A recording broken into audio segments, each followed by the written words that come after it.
Hey there, morning everybody. This is going to be a quick conscious coffee because I still have to take a shower and then I've got a 3-4 hour drive ahead of me because today is Austin. The Austin Tantra Festival is starting up this evening and running through Sunday, where Addison, Bill, and I will be part of facilitating down there some beautiful workshops. So if you are in the Austin area, the Dallas area, if you're in the state of Texas, then you definitely want to pop in and check that out. You can find out all the details on my website at kendalwilliams.com for sure, underneath the events for this weekend. It is going to be a very powerful, very magical weekend with beautiful, beautiful practitioners, educators from all over the world coming in to co-facilitate this extraordinary work festival, teaching about multiple layers of Tantra. So this morning, I keep setting up yoga for 8:30 in the morning, and I have this concept that I can drop my kids off at school and make it to yoga by 8:30, and dropping my kids off at 8 o'clock.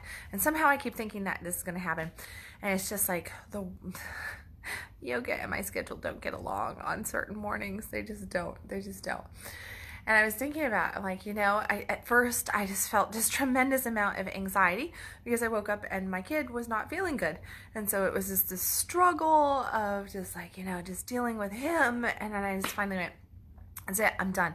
I can just take the edge off of my life if I just breathe into this moment. And here's how we find our magical potential. And I bring this up because I feel like I'm doing a magic show in Austin. It is breathing into your potential. It is breathing into your moment and really truly feeling all of your power for the work that I absolutely adore doing, which is the Tantric integration work, working with the quantum field. But how do you get to be able to work with the quantum field? How do you get to be able to really tap in and feel the energies to do these magical things of touching somebody without actually touching them, of moving orgasmic energy through somebody's body without there actually being penetration, sex, not even turn on between two people. These are things that we can do even if we're not intimate with somebody. And a lot of the work that I do with different clients and everything in the workshops I teach is on this. It is an embodiment practice. It's about really truly leaning in, feeling your power, having belief in yourself, but tapping into the subtle energies that are always with us, that we can always feel. How do you do that? It's found in the little moments, like my crazy morning of my sick kid this morning. And it's like, why am I pulling these two things together? Here's why. Because in this moment, I felt a massive amount of anxiety. I had told Addison last night, I said, my intent is to go to yoga. This is what I'm going to do. And I had told her, and I was, my whole heart and soul, this is where my intent was at. And it's something that I really was desiring, wanting to do. I'm like, I'm not going to make it to yoga tomorrow. I'm in Austin, like that. I'm like, next time is going to be Sunday morning. I don't want to wait till Sunday. This is my practice. This is my well-being, blah, blah, blah. So I had all of this energy wrapped up in my desire, in what I truly wanted, and in what my word had stated. So this commitment level to another person, to a practice, and to self. And as my morning did what my morning did, I felt exhaustion. I felt anxiety. I felt anger. I felt all of this stuff. And it was heavy. It was bogging me down. And I was like, I could completely just get caught in it and lose all the beauty of what the day's going to bring, what the weekend's going to bring, even the beauty in the connection between my child and I in that moment, who was just needing a little bit of mommy love, right? A little bit of snuggle, a little bit of connection, a little bit of just it's going to be okay, honey energy. I could have lost it all because that's what my ego wanted me to do in that moment. And it was catching me in that moment of just I'm not getting what I want, how I want it, when I want it. It's not lining up. I just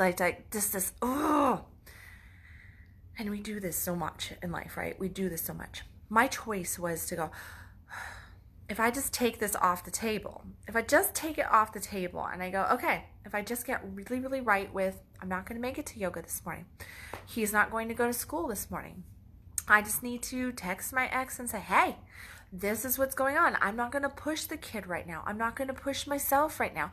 Are you okay with this decision? And if so, then I'm going to just pause right now, and I'm going to allow this moment to move at the speed that it needs to move, which is ideal for everybody, instead of trying to push my will onto the moment and create chaos, create frustration, bitterness, and separation, which is in the long term going to take me, my kid, anybody else partaking in the energies away from our true potential, away from that magic. The magic happens in the presence. The magic happens in the letting go. The magic happens in breathing into that moment and just going, okay, maybe I don't know exactly what needs to happen right now. Maybe something greater than me is at work here and going to provide something more important for the moment. Turns out, as I breathed into it and I just let all of that negativity disperse and the heaviness just to kind of wash off of me, instead I just went, I'm just gonna really enjoy this moment right here, get done what I need to get done, slow my roll on the day, and be like, hey, it's all going to work out perfectly for the way it needs to be. Guess what? From that, both of my kids, they weren't screaming anymore. There wasn't any frustration. The energy came down. I turned to my guy and I was like, hey, do you want to grab breakfast this morning? Instead, we haven't had time to connect. It's been a crazy week. Let's take a moment and connect. Let's go have breakfast together. Let's get the kids here and enjoy a moment here before you go to work, before I head out of town, and let's just do this, which was desperately needed for our relationship and even for the energy of the moment to just kind of go right here, which was a more stabilizing energy, a more grounding energy, bringing everything back to connection instead of separation, which is what the energy was originally, was a separating energy, and it came back into a connective energy, which what? Impacts the rest of today, impacts the decisions and the energy of tomorrow, of the next day, potentially of the rest of this year, just from this moment, because I allowed the moment to lead. I allowed the energy to lead, and I witnessed the separation. I felt the separation coming in, and I went, that's not what I want. My intent's not for separation. My intent is for connection. My intent is for embodiment. My intent is to tap into the magic of what I have, of everything that is offered. What do we do typically? In these moments, we get so caught in the frustration. We get so caught in the anxiety. We get caught in the separation, and we think that that is just where it is. And then we start to paint the picture that we have this separation everywhere and that we're not in control of it, which is the biggest farce that we can do for ourselves, is to believe that we're not in control of the separation. We are the reason for our separation. We are the reason. In that moment this morning, I had a choice to remain in separation or to allow that separation energy to disperse, to step away from it and to go, no, I'm going to open up to connection. And where did I connect first? I connected with self first. And then I connected with the people directly in front of me. I looked at it from a different mode. I went, okay, and I'm not going to handle this from a energy. I'm going to know what feels good. What feels good? Well, what feels good is slowing the fuck down in this moment. That's what feels good. Feels good just to just not push right here.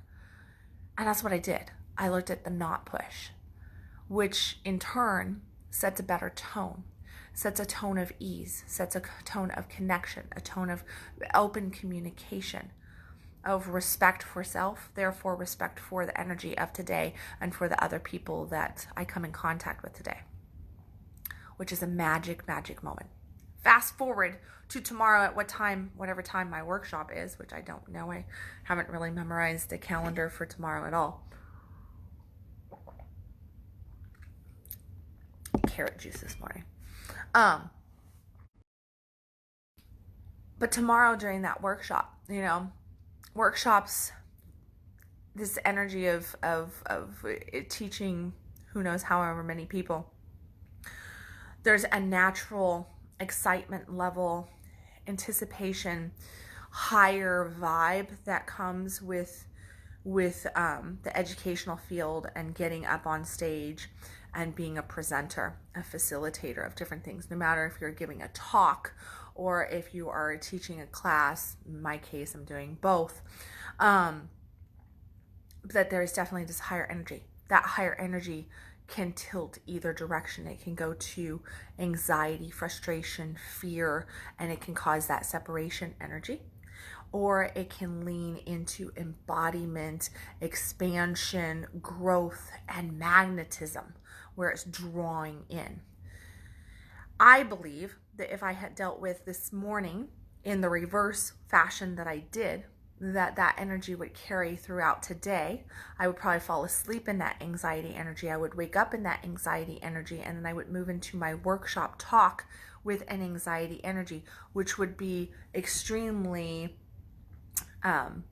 pushing away of everybody else. So instead of magnetizing people in, instead of bringing that presence level, that connection in, and being able to be fluid in that education that I'm giving tomorrow, I would probably be approaching it from a point of anxiety, stress, tension, negative thoughts, which had just, avalanched on themselves, more negative thoughts and more, which would cause more, this vibe inside me, which would be negative as well. Instead, I'm going, hey, I had a really great connective morning, found a beautiful new restaurant that was on Food Network, had a killer breakfast, and yeah, I'm a little crunched on my time, but I did some really good things relationship-wise, and everything is relationship. So the relationship we have with the people in our lives impacts their with our finances, with our health, with our time, with the way we're feeling, with the energies, or into the quantum field realm, like the stuff that I'm teaching tomorrow.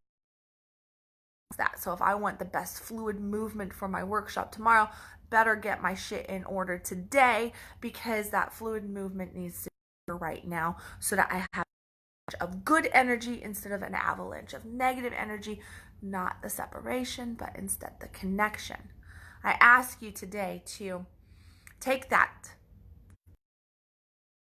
potential disconnect and out of alignment, and how I move such a little thing, right? It really is. It was a little moment in the big scheme of things, but the impact from that little moment is an avalanche. We just get to choose what direction it goes. Look at those little moments that you're brushing to the side and you're thinking, that's not that big of a deal, it's not a big deal that I got caught up in that, or that I really have been sitting around all day thinking this about this or that about that person or event, or why I'm really dredging this up over and over. And realize that, where are you creating the avalanche? Where do you feel like you're disempowered, that you don't have a choice to not be connected, to not be in alignment? And realize that that's all a bunch of freaking excuses. Your reasons are nothing more than excuses for you not to be connected. And the reason you're feeling the anxiety, the stress, the tension, the depression, the anger is because you are separated from who you truly are, which is a powerful fucking being. And if you just pause and go, what actually would feel better than this? That's the next best feeling that I can have. What's the action I can take to have that feeling? Now, if you can do that, you can take a step in that direction, and you can tilt yourself into the connection energy instead of the separation energy. And at this time of the year, we definitely get a lot of disconnection energy because of the hustle and the bustle and the pressures that we put on ourselves. So it's really important to pause in those moments and do this kind of work, which is just subtle little moments in time that impact the rest of this year. And this is a great time to practice, right? Because if you can get this over the next couple weeks that remain in this year, then look at what you have set the tone of for year 2020 and future years to come. So I ask you to just look at that. Where are you disconnecting? Where are you making that choice to disconnect and feeling that you don't have a choice, and just have that reality bomb go off in your world of wow, I do have a choice. This is my decision to be connected, to be aligned, or to make an excuse as to why I can't. Think of it that way. Think of it that way. Okay, guys, I am shower bound and Austin bound, and I hope to see some people who follow me down in Austin. I hope to see, some of you showing up on that. There are some beautiful, beautiful that you explore that opportunity. My specials running for the rest of this year, well, until the 26th of December, that is my 12 days of Christmas special, where I have 3 different bundles of my online programs packaged up. This is an over 80% savings on some of these bundles. I have a bundle for, you want to become the goddess of your dreams in 2020. That means an empowered fucking goddess, boss babe of your life, calling in your soulmate, calling in the abundance, calling in the I love my body, just feeling powerful. I got a bundle for you. The Man the Fuck Up bundle. This is for you gents out there who just, I don't know how to be a man in today's world. I don't know how to relate to women. I don't understand women. Blah, blah, blah. Want to learn some tantric skill. Want to understand women. Want to really own your power. Really want to be that divine masculine that is unique to you and stand in that masculine power that I know that you have. I got the bundle for you. And then, of course, for all of you amazing entrepreneurs out there who I absolutely love and adore, over the course of the last year, created some beautiful workshops for you guys to get into that soul alignment. And here we go, back to connection and disconnection, alignment, and making excuses as to why you can't be aligned. Well, when we are entrepreneurs, hopefully you're an entrepreneur that is doing your soul work, or at least attempting to do your soul work. Maybe you don't know exactly what that is. Maybe you have desire toward it. It just hasn't come together fully. Maybe you're doing it, but you're not making any money at it. You don't have the success. You don't know how to get out there. To actually be doing. Well, I've got a bundle for you guys as well. Men, women, doesn't much matter. This is about soul work, calling in your soul field practice, and really understanding it, getting into alignment, taking the steps that you need so you can have a fucking amazing 2020 and be the boss of it. Make sure that you check that stuff out on my website. You're going to see it right there on the panel bar. I'll make sure that it goes into the comment section here as well, along with the Tantra Austin Festival. And as always, guys, stop existing, start living. I will catch you tomorrow, live from Austin, some down there. I don't know. Addison was in charge of that piece. So, so I love you guys, and I will see you tomorrow. I will also be posting pictures of the festival to make you guys jealous of all the amazing stuff going on here in Texas. I'll catch you tomorrow. I love you. I'll see you then.